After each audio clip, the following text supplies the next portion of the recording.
Ежедневно наша клиника производит чипирование животных, собак и кошек. Давайте посмотрим эту процедуру чипирования. Она совершенно безболезненна для животного.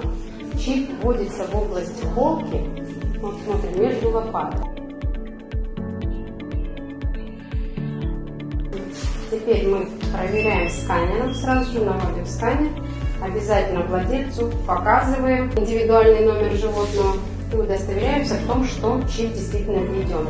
Он располагается под кожей животного. После вживления чипа он обрастает соединительной тканью, и через где-то в течение 10 суток этот чип уже, можно сказать, единое целое с организмом животного. Теперь посмотрим саму иглу. Много, честно говоря, для нас тоже всегда жалоб от владельцев. Очень болезненная процедура.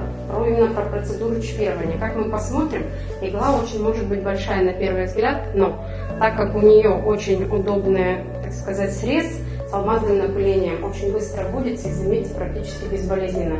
Животное чувствует себя прекрасно и, как видите, уже может бежать по своим делам.